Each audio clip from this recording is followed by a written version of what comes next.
नमस्कार दोस्तों, आप जानते हैं जनरल ऑर्गेनिक केमिस्ट्री का टेस्ट था। तो जो क्वेश्चन नंबर 1 है आपके पास में, आप लोग समझ गए होंगे, this is anti aromaticity based question.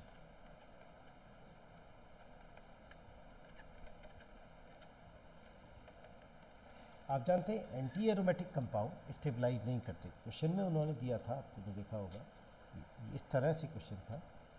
उन्होंने एक बार आईआईटी में भी इस तरह का एक क्वेश्चन आया था। ये उन्होंने क्षमा चाहता हूँ, क्वेश्चन दे रखा था इस तरह से, और आपने देखा कि इसमें इन्होंने हाइड्रोजन निकल डाला और बन किया, और आपसे पूछा था कि क्या प्रोडक्ट बनेगा, प्रोडक्ट क्या बनेगा। तो जो प्रोडक्ट में आप देखें कि यहाँ से ये जो रिंग है, ये दोनों रिंग जो 4 मेंबर रिंग है, ये कुछ इस तरह की रिंग है। तो ये एंटी एरोमेटिक सिस्टम होता है, और आप जानते हैं एंटी एरोमेटिक बहुत अनस्टेबल होता है। तो यही कारण है कि अगर हाइड्रोजन रिएक्ट करेगा तो इस डबल बॉन्ड से रिएक्ट कर जाएगा, और जब इससे रिएक्ट करेगा तो हमारे पास में क्या होगा कि ये दोनों रिंग तो एरोमेटिक एसच रहेंगी, और ये इसकी एंटी एरोमेटिसिटी खत्म हो जाएगी। तो दैट इज वाई जो आंसर इसमें आना चाहिए सी आना चाहिए। क्वेश्चन नंबर 2 जो हमारे पास में था, आपने देखा होगा, उन्होंने कहा विच of the following second structure is less stable then first. एक गुड क्वालिटी क्वेश्चन था, it is a quality problem. Second structure is less stable then first. पहला ऑप्शन उन्होंने दिया था कि ये कंपाउंड है हमारे पास में, और इस पर इन्होंने CH3 लगा दिया, और जो सेकंड स्ट्रक्चर था उसमें CH2 प्लस पे उन्होंने ऑर्थो पे CH3 लगा। तो दोस्तों अगर हम इसमें देखें तो दोनों में रेजोनेंस इफेक्ट तो बराबर है। आप जानते हैं रेजोनेंस ऑर्थो और पैरा से लगता है। तो ये CH3 आप जानते हैं इलेक्ट्रॉन डोनेटिंग होता है रेजोनेंस इफेक्ट से इलेक्ट्रॉन, तो इलेक्ट्रॉन डोनेटिंग ग्रुप स्टेबलाइज करता है। तो दोनों में बराबर स्टेबलाइज किया, लेकिन रेजोनेंस इफेक्ट तो इक्वल है दोनों जगह से, ऑर्थो और पैरा से बराबर। लेकिन क्योंकि CH3 प्लस आई, और प्लस आई कार्बोकेटाइन को स्टेबलाइज करेगा, और यहाँ पे वो पास में, तो दैट इज वाई फर्स्ट से ज़्यादा स्टेबल सेकंड, और लेकिन वो हमसे पूछना चाह रहा है लेस स्टेबल, तो ये आंसर हमारा नहीं हो सकता। सेकंड देखें अगर हम, तो उन्होंने अब की बार कार्बन आयन ले लिया CH2O-, ये ले लिया, और यहाँ पे लगा दिया OC, और ये आपका CH2-, और अब की बार OCH3 लगा दिया उन्होंने फेरा। तो दोस्तों इसमें क्या है, आप जानते हैं OCH3 इलेक्ट्रॉन डोनेटिंग, तो electron donating group resonance effect की बात करें तो इलेक्ट्रॉन डोनेटिंग ग्रुप इसकी स्टेबिलिटी को घटाएगा, लेकिन दोनों में बराबर है। रेजोनेंस इफेक्ट तो आप जानते हैं दोनों में बराबर, क्योंकि पैरा से और ऑर्थो से बराबर लगता है, ये तो इक्वल है।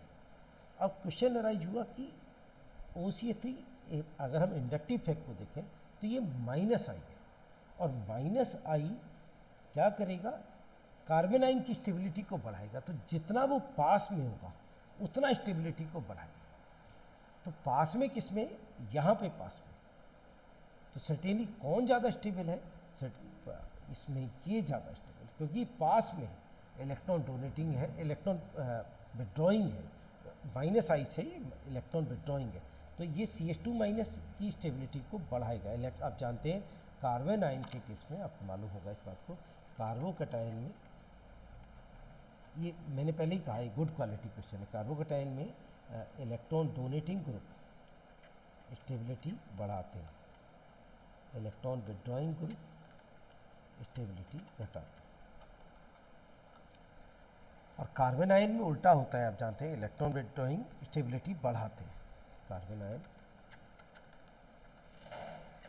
इलेक्ट्रॉन डोनेटिंग ग्रुप स्टेबिलिटी घटाएंगे, और इलेक्ट्रॉन विड्रॉइंग ग्रुप स्टेबिलिटी बढ़ाएंगे।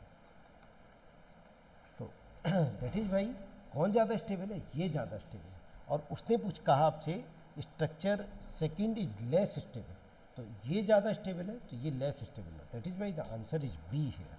तो फर्स्ट केस पहले में तो सी आया था, दूसरे में बी आंसर है। मैं एक और आपके साथ में डिस्कस करूँ इसमें, पॉइंट नंबर थर्ड। तो थर्ड पॉइंट उन्होंने फ्री रेडिकल पे दिया, तीसरा पॉइंट पे उन्होंने फ्री रेडिकल बना दिया। फ्री रेडिकल बिल्कुल कार्बोकटाइन की तरह बिहेव करते हैं, और अब की बार उन्होंने Cl लगाया। तो आप जानते हैं क्लोरीन इलेक्ट्रॉन विड्रॉइंग ग्रुप होता है रेजोनेंस इफेक्ट की वजह से, electron withdrawing group, sorry inductive effect की वजह से, और उसका ओवरऑल बहुत मतलब इंडक्टिव इफेक्ट बहुत स्ट्रॉन्ग होता है, तो इलेक्ट्रॉन विड्रॉइंग मानते हैं। तो ये इसकी स्टेबिलिटी को घटाएगा, तो ये ज़्यादा स्टेबल है। अगर हम देखें तो दिस इज मोर स्टेबल। और वो पूछ रहा है कि ऐसा केस बताइए जिसमें सेकंड कम स्टेबल, यहाँ पे ज़्यादा स्टेबल। तो that is my answer is B. Question number 3 आपने जो देखा, तो दोस्तों वो जो ये जो क्वेश्चन है, क्वेश्चन नंबर 3, उसने पूछा आपसे मोस्ट रिएक्टिव टुवर्ड्स क्लोरीनेशन। बिल्कुल जनरल क्वेश्चन है, आपने देखा थोड़ा अच्छी क्वालिटी तो है, क्योंकि आप समझ सकते हैं टेस्ट आपका प्रैक्टिस टेस्ट। पहला ऑप्शन तो ये है, दूसरे ऑप्शन में उन्होंने CH3 की जगह OCH3 लगाया, लेकिन साथ में एक NO2 भी लगाया, और तीसरे में खाली NO2 लगाया, और चौथे में खाली Cl। तो मन ये करेगा कि इस पे इलेक्ट्रॉन विड्रॉइंग, आप जानते हैं कि ये इलेक्ट्रॉन डोनेटिंग है और ये डीएक्टिवेटिंग है, लेकिन हम इसको कंसीडर नहीं करेंगे। जब कोई एक्टिवेटिंग ग्रुप लगा होता है, तो उस एक्टिवेटिंग ग्रुप के लगने से पूरी रिंग की एक्टिविटी बढ़ जाती है, तो हम इस डीएक्टिवेटिंग ग्रुप को कंसीडर नहीं करते, क्योंकि CH3 से स्ट्रॉन्गर एक्टिवेटिंग है OCH3। दैट इज वाई इसका आंसर बी होना चाहिए। बी यहाँ पे ज़्यादा रिएक्टिव है। तो ये थोड़ा अच्छा क्वालिटी क्वेश्चन है, ये भी मैं उम्मीद करता हूँ आपने इसे ठीक किया होगा। नहीं किया हो तो आपके समझ में आ जाना चाहिए। मैं फिर रिपीट कर देता हूँ, अगर किसी रिंग पर activating for electrophilic substitution, activating for electrophilic substitution and deactivating for electrophilic substitution, दोनों लगे, तो हम हमेशा उस रिंग को एक्टिवेटेड मानते हैं, चाहे ये कितना ही वीक क्यों ना हो। ये वीक भी होगा तब भी हम उसे एक्टिवेटेड रिंग मानेंगे, क्योंकि CH3 से ज़्यादा स्ट्रॉन्ग एक्टिवेटिंग होता है OCH3, इसलिए हमने सेकेंड रिंग को ज़्यादा एक्टिवेटिंग माना। क्वेश्चन नंबर 4 आसान क्वेश्चन है, मैं उम्मीद करता हूँ आपने किया होगा इस क्वेश्चन को आसानी से। ये हमारे पास में दो बेंजीन रिंग दे रखी है, तो आप जानते हैं ये जो पहली रिंग है इस पर CO लगा हुआ है, तो CO की वजह से ये डीएक्टिवेटिंग फॉर इलेक्ट्रोफिलिक सब्स्टिट्यूशन, और NH की वजह से ये वाली रिंग जो है, ये वाली रिंग, ये एक्टिवेटिंग फॉर इलेक्ट्रोफिलिक सब्स्टिट्यूशन। तो अब अगर इस पे इलेक्ट्रोफाइल आएगा, जैसा कि उन्होंने पहले इलेक्ट्रोफाइल Cl2 से Cl को लगाया क्लोरीन, तो सर्टेनली वो यहाँ आएगा, और कौन सी पोजीशन पे आएगा, अनडाउटली वो पैरा पोजीशन पे आएगा। हमेशा पैरा को प्रेफर करते हैं, ये हमारे पास बन गया। लेकिन वो यहीं पे नहीं रुका, अब उसने ब्रोमिनेशन और करा दिया इसका। अब कहाँ पे आएगा, सर्टेनली इसी रिंग पे आएगा, क्योंकि ये एक्टिवेटेड रिंग है, इसी पे आएगा, और क्योंकि अब ऑर्थो पोजीशन खाली है तो वो किसी भी ऑर्थो पे लग जाएगा। ऐसा ऑप्शन अगर आप देखेंगे तो ये ऑप्शन आपको दिखाई देगा कि Cl तो यहाँ पे, फिर ऑर्थो पे, तो ये C आंसर आपको दिखाई देगा इसमें, कि यहाँ पे Br और यहाँ Cl। मैं उम्मीद करता हूँ ये क्वेश्चन आपको आसान लगा होगा, मुश्किल क्वेश्चन नहीं था। तो क्वेश्चन नंबर 5 अगर आप देखें, एक अच्छी क्वालिटी का क्वेश्चन है। ये एरोमेटिसिटी का क्वेश्चन है, डाइपोल मोमेंट का क्वेश्चन नहीं है एक्चुअली। ये क्वेश्चन एरोमेटिसिटी का है। एक्चुअली ये जो कंपाउंड है हमारे पास में, ये अगर मैं इसको आयोनाइज कर दूँ, रेजोनेंस बना दूँ इसका ऐसे, तो ये जो रिंग है ये एरोमेटिक रिंग है, तो इसलिए ये स्ट्रक्चर ऐसे लाई करेगा, और जब ये आयनिक हो गया तो no doubt very high dipole moment आएगा। तो ये इसलिए इसका आंसर जो है वो फर्स्ट है, तो आंसर ए आ जाता है इसमें, फर्स्ट आंसर आ जाता है।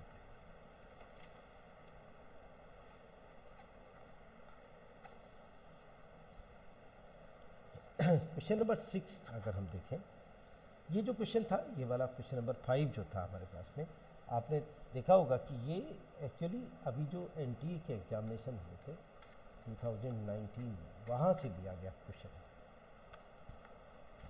क्वेश्चन नंबर 6 भी एनटीए के एग्जामिनेशन से उन्होंने क्या किया है, यहाँ पे बहुत आसान क्वेश्चन है, बस समझने का फेर है। उन्होंने ये कंपाउंड बना दिया है, देखने में ऐसे लगता है बहुत मुश्किल क्वेश्चन है, और यहाँ पे उन्होंने 1 2 3 दिस वन 4 5 6 ये मैं मार्क कर दिया, और उन्होंने कहा विच इज मोस्ट ससेप्टेबल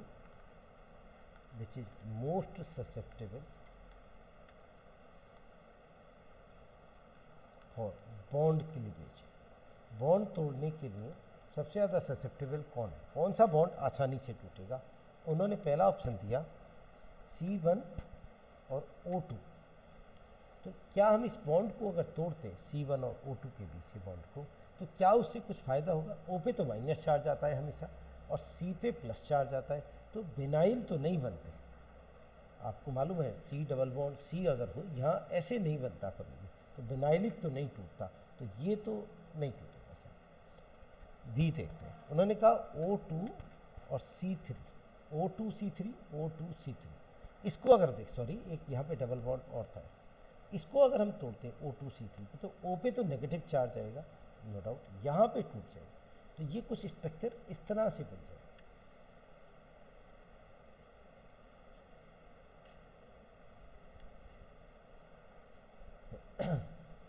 कुछ इस तरह से स्ट्रक्चर, तो ये जो कार्बोकटायन बनेगा दोस्तों, अगर आप फ्री रेडिकल बनाएंगे तो भी कोई समस्या नहीं, अगर आप फ्री रेडिकल बना रहे होंगे तो फ्री रेडिकल भी आप इसी तरह से देख सकते हैं। ये जो बनेगा ये क्या होगा, एलाइलिक होगा, 2 1 पॉजिटिव, तो इसके टूटने के अच्छे चांसेस हैं।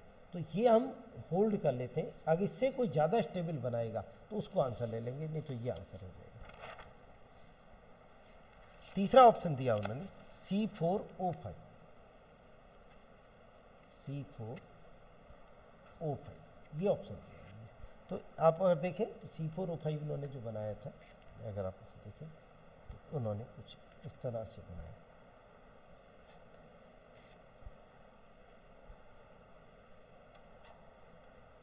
ये 4 ये 5 ये 6 ऐसे। तो C4O5 अगर मैं इसे तोड़ता हूँ तो कोई बड़ी बात नहीं, इसमें समझ दिक्कत नहीं है, क्योंकि ना कोई स्टेबिलिटी में कोई ख़ास फीचर तो नहीं आएगा, यहाँ पे प्लस आएगा, इससे तो मतलब ही नहीं। तो इसमें कोई ज़्यादा स्टेबिलिटी तो नहीं दिखाई दे रही है। ये और डी में देखूँ मैं, उन्होंने कहा C5O6, यहाँ से मैं तोड़ूँ तो भी कोई ख़ास बात नहीं आएगी इसमें,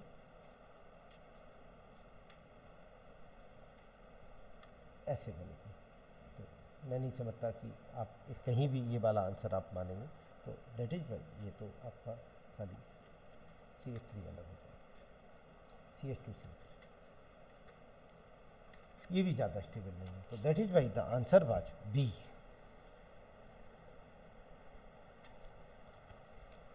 एक और क्वेश्चन आपके साथ देखें, ये जो क्वेश्चन था आपको लगा होगा कि ये बड़ा अजीब सा क्वेश्चन मित्तल सर ने डाल दिया, ये कैसे क्वेश्चन हो सकता है, जीओसी का तो नहीं। यस, ये जीओसी का क्वेश्चन है। कैसे, देखिए ये उन्होंने बेंजीन लिख दी, ये भी अभी जो एनटीए का एग्जाम हुआ था उसका आया हुआ क्वेश्चन है। ये उन्होंने बेंजीन लिख दे दिया आपको, और उस पर एक OH लगाया, NH2 लगाया, और ये उन्होंने साथ में एसिटिक एनहाइड्राइड ले लिया। दोस्तों आप जानते हैं एसिटाइलेशन बहुत फेमस होता है, एस्टाइलेशन के बिना बात नहीं बनती, तो आप जगह जगह एस्टाइलेशन करें। तो दोस्तों क्या होता है कि हमारे पास में एसिड, आप जानते हैं एसिटिक एसिड, उसके डेरिवेटिव देखें तो एसिड क्लोराइड उसका डेरिवेटिव होता है, एसिड एनहाइड्राइड उसका डेरिवेटिव होता है, एसिड एस्टर भी उसका डेरिवेटिव है, और अमाइड, ये सब एसिड डेरिवेटिव है। तो कार्बोक्सिलिक एसिड की अगर मैं अल्कोहल से रिएक्शन कराता हूँ तो आप जानते हैं एस्टर बनता है, और ये रिएक्शन एसिडिक मीडियम में रिएक्ट करता है। तो पहली बात तो इन्होंने पिरीडीन लिया था साथ, अच्छा चलो इतनी सी बात को नहीं मानते कि भाई पेरिडीन के प्रेजेंस में कैसे करें। और कार्बोक्सिलिक एसिड की रिएक्शन अगर मैं अमीन से करा देता बेसिकली तो भी एस्टरी आप जानते हैं अमाइड बन जाता। एसिटाइलेशन कराते हैं हम इस मेथड से। एनिलीन का आपने खूब एसिटाइलेशन कराए। तो अब मुझे बताइए कार्बोक्सिलिक एसिड से कौन तेज रिएक्ट करेगा, अमीन या एल्कोहल? कौन ज़्यादा बेसिक है? अमीन ज़्यादा बेसिक है। तो अगर हम वन इक्विवेलेंट लगाते हैं, इन्होंने वन इक्विवेलेंट लिखा था वन इक्विवेलेंट लगाते हैं तो नो डाउट इससे जोड़ेंगे, इस पे जाके रिएक्ट कराएंगे। दो ऑप्शन तो बड़े फनी दे रखे थे उन्होंने, बेंजीनिंग पे लगा दिया। बेंजीनिंग में तो आप जानते हैं कभी लगेगा ही नहीं, NHCO ये बन प्रोडक्ट। और दिस इज द आंसर। आप देखें तो ये आपका आंसर, फोर्थ आंसर है। तो दैट इज डी आंसर।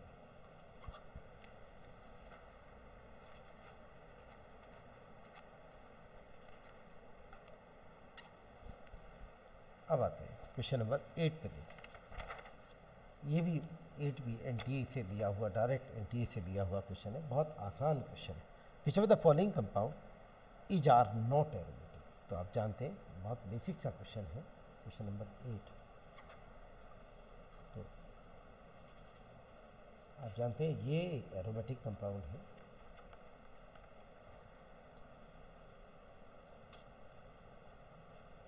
इसके बारे में क्या ख्याल है? क्या ये एरोमेटिक है? नो, ये तो एरोमेटिक नहीं है, तो एंटी एरोमेटिक। मैं उम्मीद करता हूँ आप एरोमेटिक एंटी एरोमेटिक जानते होंगे। नहीं जानते तो आपको पहले सीखना चाहिए। ये जो टेस्ट था पहले ही डिक्लेयर था कि इसमें मेनली आपका एरोमेटिक एंटी एरोमेटिक पे क्वेश्चन आएगा। सॉरी, ये तो एरोमेटिक हो जाता। ये कार्बन आयन है इस तरह का, 7 मेंबर रिंग बनाई हुई है। और ये आप जानते हैं ये एरोमेटिक नहीं है, ये भी एंटी एरोमेटिक है। अगर आप देखें फिलहाल सीधी बात है, एरोमेटिक नहीं है, यही एरोमेटिक है। और नेक्स्ट तो इन्होंने वैसे ही फर्जी बना दिया है, उसमें तो इन्होंने 3 बॉन्ड बना के बस ऐसे ही छोड़ दिया। तो ये भी आप देखें एरोमेटिक नहीं है। तो द ओनली एरोमेटिक जे, उसने पूछा नॉट एरोमेटिक, तो आंसर इसमें इसका मतलब सेकंड जो है बी जो है BCD इसके आंसर हो जाता है। ये बस केवल ये एरोमेटिक है, ये तीनों एरोमेटिक नहीं। क्वेश्चन नंबर 9 अगर हम देखें,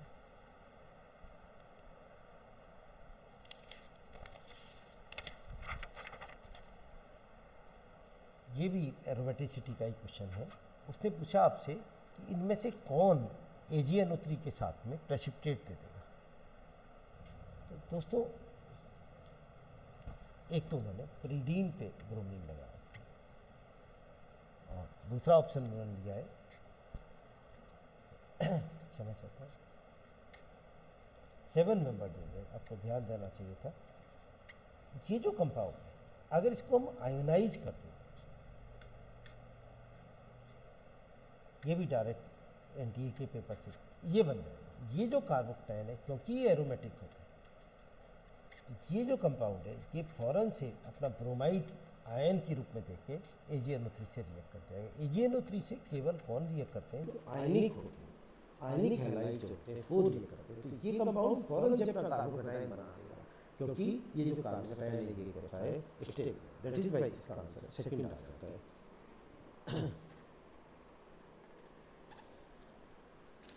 क्वेश्चन नंबर 10 देखिए, बहुत आसान क्वेश्चन। देखने में ऐसा लगता है कि कितना बड़ा क्वेश्चन होगा। दोस्तों हम में से कोई भी ऐसा नहीं होगा जो नेफ्थलीन के बारे में नहीं जानता। नेफ्थलीन बॉल्स आपने यूरिनल्स में पड़ी देखी होंगी, घर में भी कपड़े वगैरह स्टोर करने में एंटी मॉथ की तरह इस्तेमाल करते हैं। तो नेफ्थलीन दुनिया जानती है कि सब्लिमेटिंग सॉल्वेंट होता है, और इट इज ये जो कंपाउंड है लो मेल्टिंग सब्लिमेटिंग सॉल्वेंट। ये भी NTA का डायरेक्ट आया हुआ क्वेश्चन है। तो आपको याद थोड़ा दिमाग में रखना चाहिए। तो अगर आप क्वेश्चन से लड़ना सीखेंगे तभी आप बात नहीं कहेंगे। क्वेश्चन से लड़ा कीजिए, मन में सोचा कीजिए कि नहीं साहब मैंने ये क्वेश्चन कहाँ देखा है। That is why the answer is C है। क्वेश्चन नंबर 11 अगर आपके साथ देखें, अब दोस्तों हमारे पास में जो है कन्फर्मेशन आइसोमेरिज, इसमें काफ़ी सारी आनी थी। तो ये जो क्वेश्चन है हमारे पास में, इसको आप देखें तो optically active among the following, ये पूछा गया आपसे, इनमें से कौन ऑप्टिकली एक्टिव है। तो मैं उम्मीद करता हूँ आप पे कन्फर्मेशंस पढ़ने आते हैं, फिर भी मैं, क्योंकि कई क्वेश्चन मैंने इस पे डाले हैं, तो कन्फर्मेशन पढ़ने के बेस पे ही ये जो कार्बन है इसे फ्रंट कार्बन कहते हैं।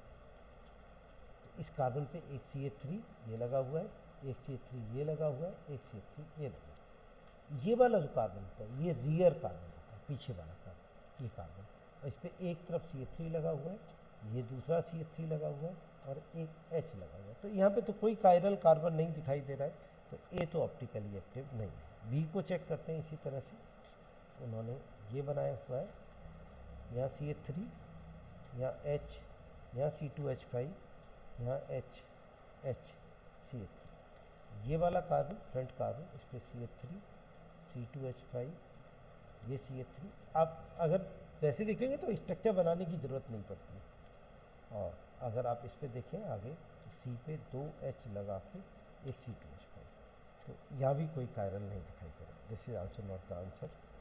थर्ड अगर आप देखें तो यहाँ CH3, यहाँ CH3, यहाँ CH3, ये तो फ्रंट कार्बन हो गए। रियर कार्बन पे एक CH3, एक C2H5, एक H। तो रियर कार्बन तो आपको फटाक से क्या दिखाई दे रहा है, कायरल दिखाई दे रहा है। अगर आप देखें ये तो कायरल नहीं है, इस पर तो 3 ग्रुप सेम है। रियर पे देखें एक CH3 है, एक H है और एक C2H5। तो आप देखें इस कार्बन पे सारे ग्रुप डिफरेंट है, this is the chiral, that is why the answer is C. फिर भी डी और आपके साथ चेक कर देता हूँ मैं, इस पे CH3 H CH3 C2H5 H CH3। तो अगर मैं देखूँ पहले कार्बन पे CH3 C CH3 H, दूसरे कार्बन पे C H, rear carbon H, उधर CH3 और C2H5। देखने में ये लग रहा है कि आपको मैं एक बार दोबारा बना देता हूँ इसको।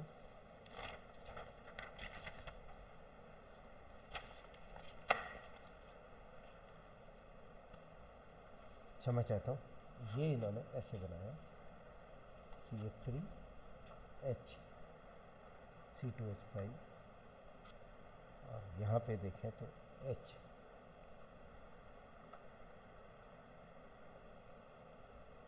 फिर बार बार बी वाला बना देता हूँ, CH3 H CH3 C2H5 H C2H5। अब देखें फ्रंट कार्बन C, इस पर CH3, इधर CH3 और ये H, रियर कार्बन पे H C2H5 C2H5। तो देखिए ना ये कायरल है, ना ये है, ना इनमें से कोई कायरल है। This is not the answer, the answer was सी।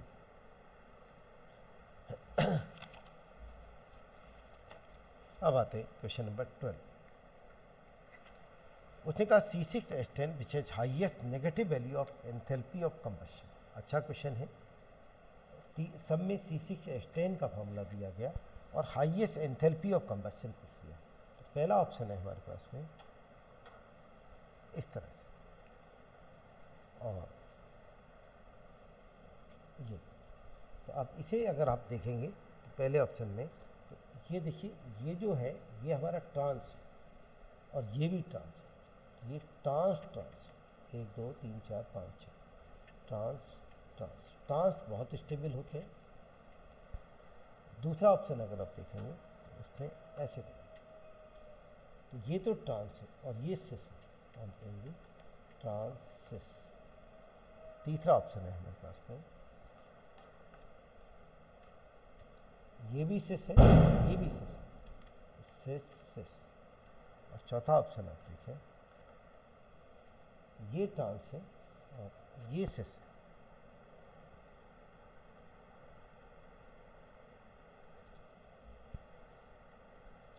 ये ट्रांस और ये सिस ट्रांस, जैसे ये वाला ऑप्शन था, ऑलमोस्ट सेम बनाया हुआ है उसमें दोनों में। नहीं, ये वाला ऑप्शन डी में ये यहाँ पे वो था ऐसे था।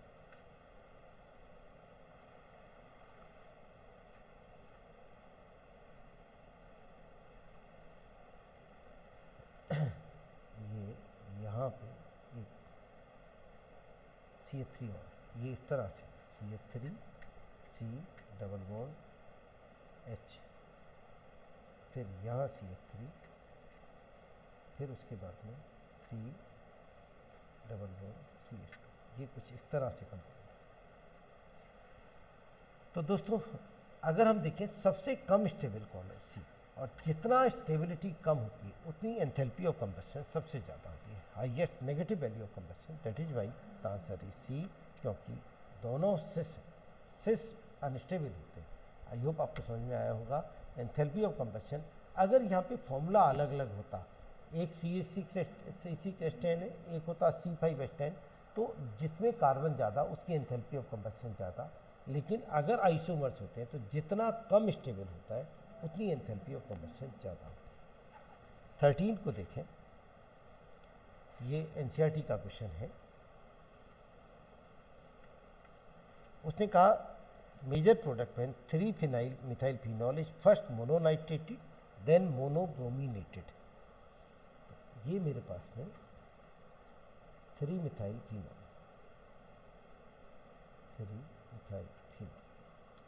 इसको पहले मैंने मोनोनाइट्रेटेड किया, एक नाइट्रेशन लगाया। आप जानते हैं phenol ortho and para directing है, ज़्यादा एक्टिविटी होता है, इसके पैरा पे हमने फिनॉल के पे NO पे लगा दिया। मैं उम्मीद करता हूँ आपने भी ऐसे ही किया होगा। अब हमारे पास में अब मोनोब्रोमीनेटेड ब्रोमिनेशन लगाया था, ब्रोमीन OH ज़्यादा एक्टिवेटिंग है, लेकिन पैरा ऑक्यूपाइड है तो इसके यहाँ पे लगाते हैं, तो ब्रोमीन यहाँ लगा। ये आंसर आ गया,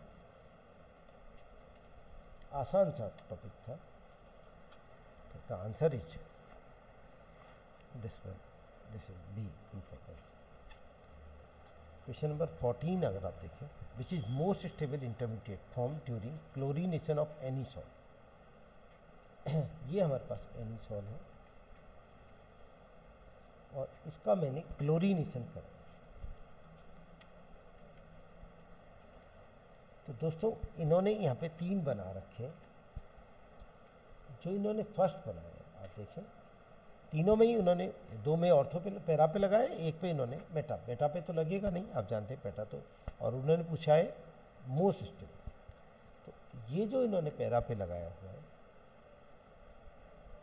ये वाला जो स्ट्रक्चर है ये बहुत स्टेबल है, क्योंकि octet of all atoms is complete, सारे एटम्स का ऑक्टेट कंप्लीट है। This is very stable, that is why the answer is A. B में नॉर्मल बनाया है, सी में तो हो ही नहीं सकता क्योंकि वो मेटा पे लगाया है। मैं उम्मीद करता हूँ आपको ये क्वेश्चन पसंद आया होगा, आपने ज़्यादा लोगों का ठीक भी हो गया। नेक्स्ट क्वेश्चन अगर आपके साथ शेयर करें,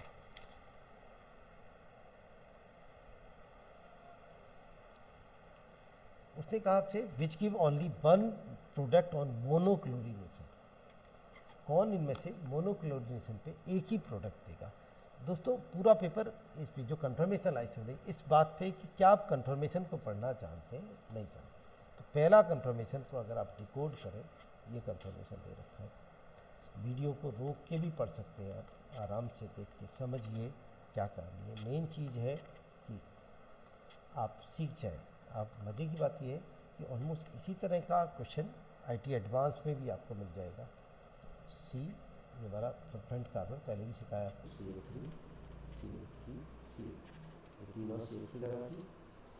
और रियर कार्बन के भी। तो आप जानते हैं इस पे केवल एक ही कार्बन ऐसा, एक तरह के कार्बन है जिन पे कोई क्लोरीन लग सकता है। तो मोनोक्लोरिनेशन पे केवल वन प्रोडक्ट होगा, एक ही प्रोडक्ट। लेकिन क्योंकि ऑप्शन इसमें ऑल ऑफ दीज भी है, तो दैट इज वे हम बी को भी चेक करें। अब देखने में लगता है शायद बी भी देगा, क्योंकि इथाइल लगाया उन्होंने यहाँ पे, पर आप जानते हैं इथाइल में तो 2 कार्बन होते हैं, तो इसमें तो बहुत सारे मोनो सब्स्टिट्यूशन प्रोडक्ट पॉसिबल हो जाएंगे, क्योंकि CH2 CH3 CH2 CH3 CH2 CH3 ऐसे इसमें CH2 CH3 CH2 CH3 CH2 CH3, तो यहाँ पे लगाऊंगा तो अलग प्रोडक्ट बनेगा और यहाँ लगाऊंगा तो अलग प्रोडक्ट बनेगा। तो इसमें तो दो मोनो सब्स्टिट्यूशन प्रोडक्ट हो जाएगा। और तीसरा उन्होंने, तो अपने आप ही आंसर ए रह गया क्योंकि आगे तो ज़रूरत नहीं। तीसरा उन्होंने क्या किया, प्रोपाइल लगा,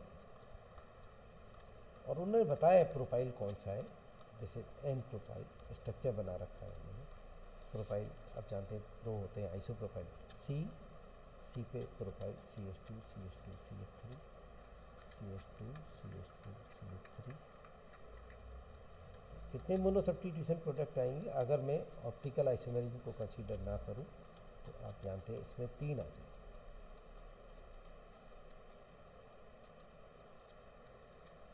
सिमेट्रिकल कंपाउंड है, इसमें 3 आएंगे, इसमें 2 आएंगे, इसमें 1 आएगा। 1 ही पूछा था किसमें बना। अच्छा क्वेश्चन था, आपको मैसेज पर पसंद आया होगा क्वेश्चन। एक थोड़ा लेंथी क्वेश्चन आपके लिए डाला था, थोड़ा लेंथ ज़्यादा, जिससे कि आप सीख जाएं। Total number of cyclic structural isomers, केवल स्ट्रक्चर पूछे, आइसोमर्स ऑफ C5H8 के टोटल नंबर ऑफ साइक्लिक और साथ में स्ट्रक्चरल पूछे।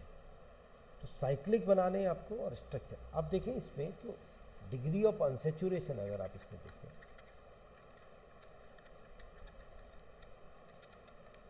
कार्बन 5 के साथ में 12 हाइड्रोजन होते हैं।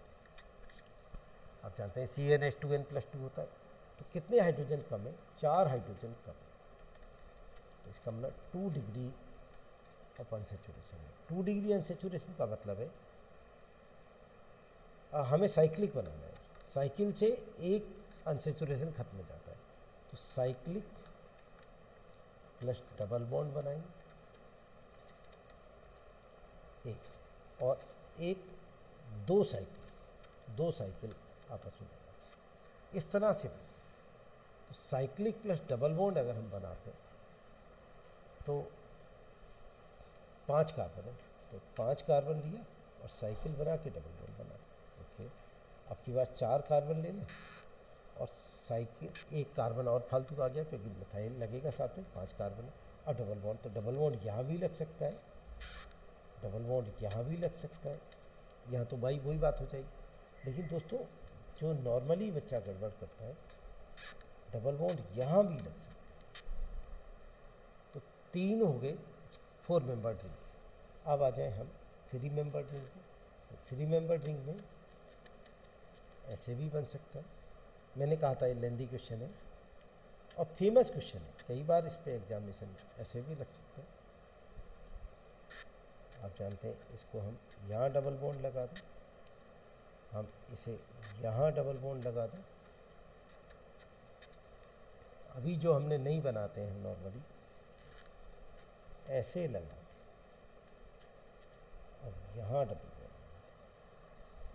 अभी वेट करिए, अभी केवल साइक्लिक प्लस डबल बॉन्ड आया है। 1 2 3 4 5 6 7 8 9, तो 9 तो आए साइक्लिक प्लस डबल बॉन्ड। अब 2 साइकिल भी हो सकती है।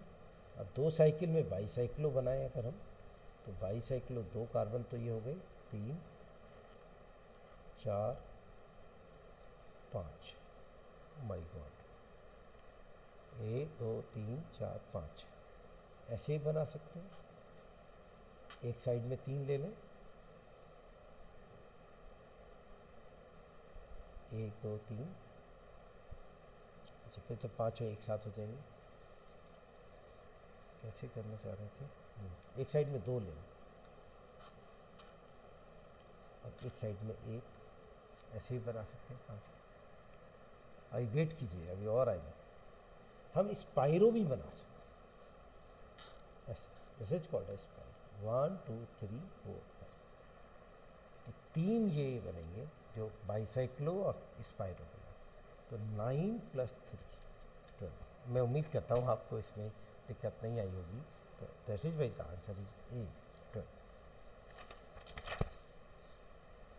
आगे बढ़ते हैं। इंक्लूडिंग स्टीरियो आइसोमर्स, अब की बार वो स्टीरियो आइसोमर्स भी कंसीडर करा रहा है आपसे। Question number 17। Number of non cyclic, उसने नॉन साइक्लिक पूछा है, लेकिन स्टीरियोआइसोमेरिन कंसीडर करा रहा है। Compound possible of molecular formula C5H10, C5H10 में इंक्लूडिंग स्टीरियोआइसोमेरिन।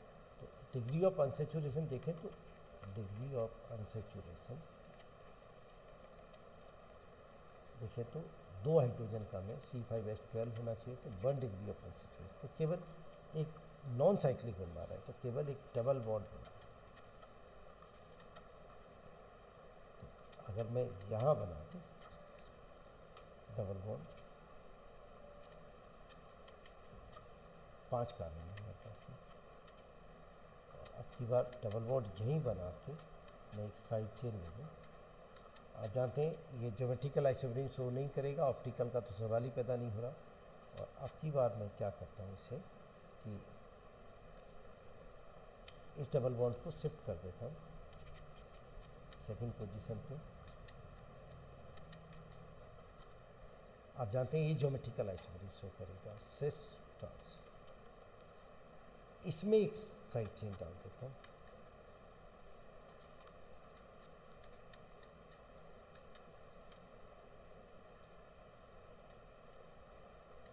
और अभी ज्योमेट्रिकल आइसोमेरिन शो नहीं करेगा, आप जानते हैं। और क्या कर सकते हैं इसमें, 1 2 3 4 5, 5 तो ये हो जाते हैं, और कोई हम दे सकते हैं। इन्होंने ऑप्शन 6 7 8 5 दिए हैं, 1 2 3, और क्या पोजिशन बन सकती है? जी सर, देखें इसमें डबल बॉन्ड यहाँ लगाएंगे तो 1 2 पे आ जाएगा, यहाँ लगाया ठीक है, यहाँ ठीक है, ओके ये भी ठीक है। फर्स्ट पोजीशन पे ही लगा के साइड चेन लगा सकते थे, ये मिस करते हैं।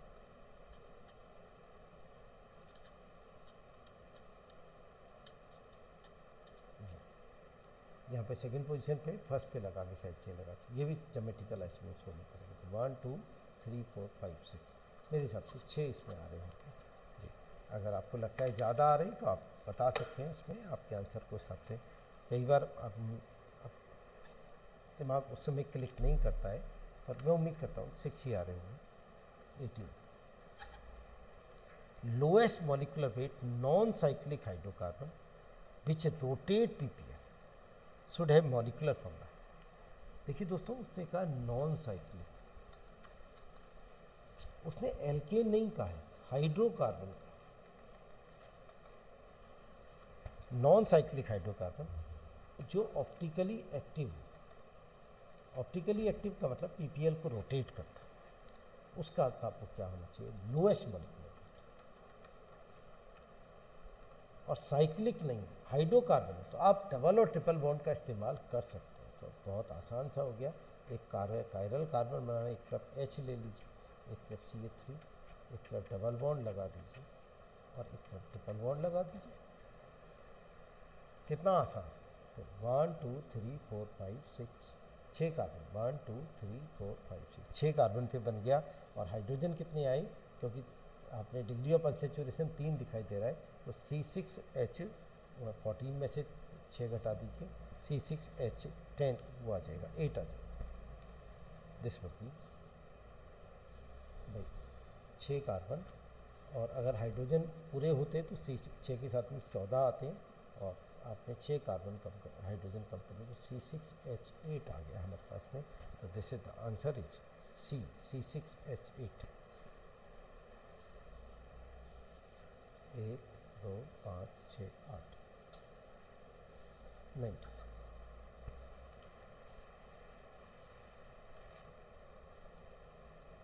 19 को अगर हम देखें, उससे पूछा है विच कार्बोकटायन इज मोस्ट स्टेबल। आसान क्वेश्चन था, विच कार्बोकटायन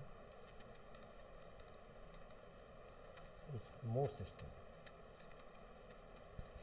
तो दोस्तों, आप जानते हैं ऑक्सीजन के पड़ोस वाला कार्बोकटायन जो होता है वो बहुत स्टेबल होता है, लोन पेयर के साथ में कंजुगेट कर जाता है। ये बहुत सारे लोग कहेंगे ऑक्सीजन पे प्लस चार्ज नहीं आता है, ऐसे वो नहीं है। आप मालूम होगा, नहीं जानते थोड़ा पढ़िए। That is why the answer is D here. आसान सा क्वेश्चन था, मैं नहीं समझता कि आपको इसमें कोई बात आई होगी। एक बहुत बढ़िया क्वालिटी का क्वेश्चन है, आपको पसंद आया होगा, आपने सॉल्व कर लिया होगा मुझे उम्मीद है। वो कह रहा है विच has highest enthalpy of combustion. अब देखिए इस सारे आइसोमर्स, पहला तो बेंजीन दे रखा है,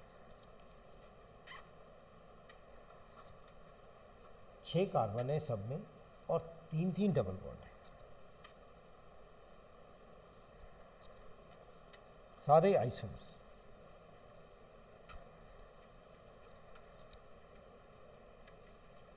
आप जानते हैं 3 मेंबर्ड रिंग जो होती है वो लीस्ट स्टेबल है। बेयरस्टीन थ्योरी है तो 3 मेंबर से ज़्यादा स्टेबल होती है 4 मेंबर, उससे ज़्यादा स्टेबल 5, उससे ज़्यादा 6 और 6 ज़्यादा स्टेबल होती है, अच्छा मतलब 7 से। बेयरस्टीन थ्योरी आपको याद हो 7 मेंबर से भी, 7 तो यहाँ पे ही है, सबसे लीस्ट स्टेबल है। That is the answer is D.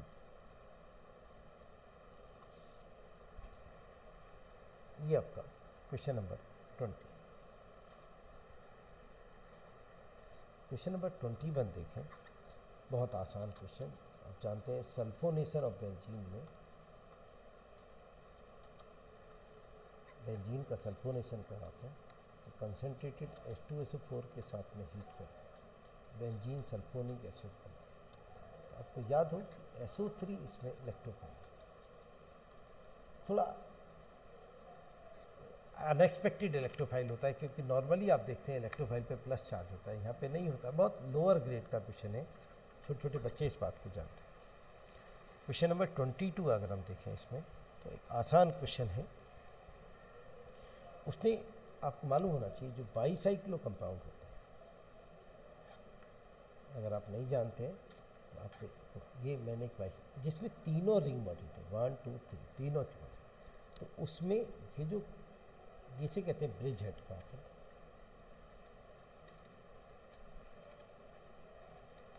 तो ब्रिज हेड कार्बन पे 2 बातें आपको दिमाग में रखनी चाहिए कि ब्रिज हेड कार्बन पे कभी भी डबल बॉन्ड नहीं आता, क्योंकि ये जो कार्बन होता है डबल बॉन्ड वाला कार्बन, ये प्लेनर होता है, और ब्रिज हेड कार्बन अगर उस पर तीनों रिंग मौजूद है और कभी इस पर कार्बोकैटायन नहीं बनता, क्योंकि कार्बोकैटायन भी प्लेनर होता है और ये ब्रिज हेड कार्बन कभी भी प्लेनर नहीं हो सकता, तो ये नॉट पॉसिबल होता है। बहुत आसान सा क्वेश्चन था, अगर आप जानते होंगे विच इज नॉट पॉसिबल पूछा उसने, ये आंसर इसमें आ जाएगा।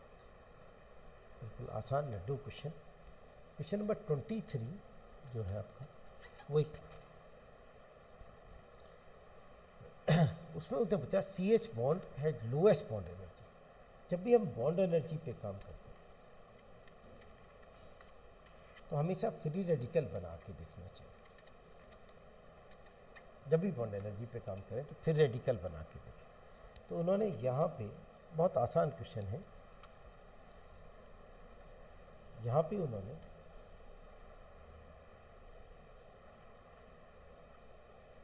ये तो HA लिया है, ये HB लिया है, ये वाला HC लिया है और ये वाला HD लिया। अब इनमें अरेंज कराना, तो अगर मैं इस बॉन्ड को तोड़ता हूँ तो जो फ्री रेडिकल बनेगा वो ये जो बनेगा ये एलाइलिक है डबल बॉन्ड के पड़ोस में। एलाइलिक आप जानते हैं बहुत स्टेबल होता है, तो जितना स्टेबल होगा उतनी उसकी बॉन्ड एनर्जी कम होगी। तो ये स्टेबल है तो बॉन्ड एनर्जी कम। और चेक कर लेते हैं, ये वाला बना के देखूंगा तो इसमें कोई खास बात नहीं है, इट इज जस्ट क्या है, कैसे दिखाई दे रहा है, सेकेंडरी फ्री रेडिकल। ये वाला बना के देखूंगा तो इसमें क्या खास बात है, ये तोड़ के ये एक टर्सरी फ्री रेडिकल है, और ये वाला बना के देखूंगा तो ये एक प्राइमरी फ्री रेडिकल। तो दोस्तों यहाँ पे अगर मैं बनाता हूँ तो ये एक एलाइलिक फ्री रेडिकल है। एलाइलिक फ्री रेडिकल को ज़्यादा स्टेबल माना जाता है। डी, तो that is why the answer should be, इसमें जो आंसर होना चाहिए वो ए होना चाहिए, CH।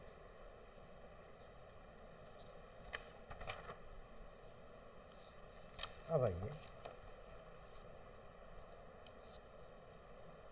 This was your 23, 24 question जो है हमारे पास में, वो एक आसान क्वेश्चन है 24।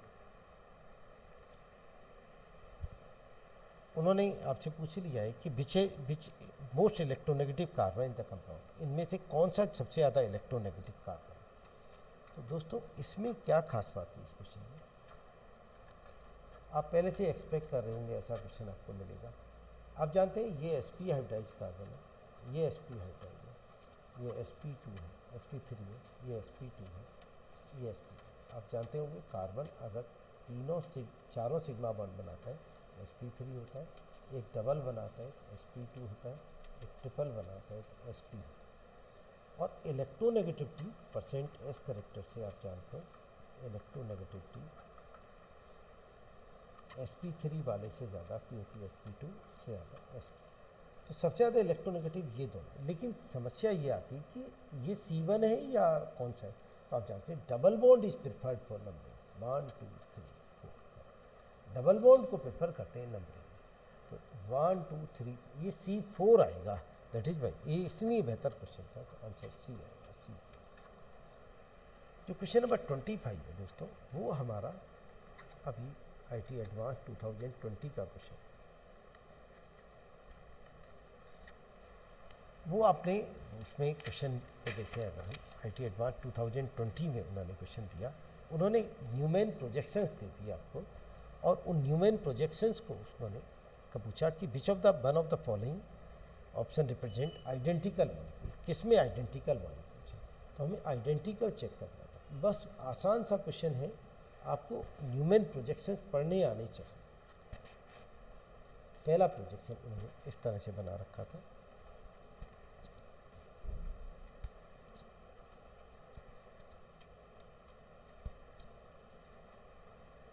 जब आप इसका न्यूमैन प्रोजेक्शन को पढ़ेंगे तो पहला कार्बन C, फ्रंट कार्बन, इस पर CH3, C2H5, CH3, अगले वाले रियर कार्बन पे एक OH, CH3, CH3। ये कंपाउंड को ये, अब ये तो P हो गया। अब Q देखते हैं। Q इन्होंने बनाया कुछ इस तरह से, H, C2H5, और ऊपर इन्होंने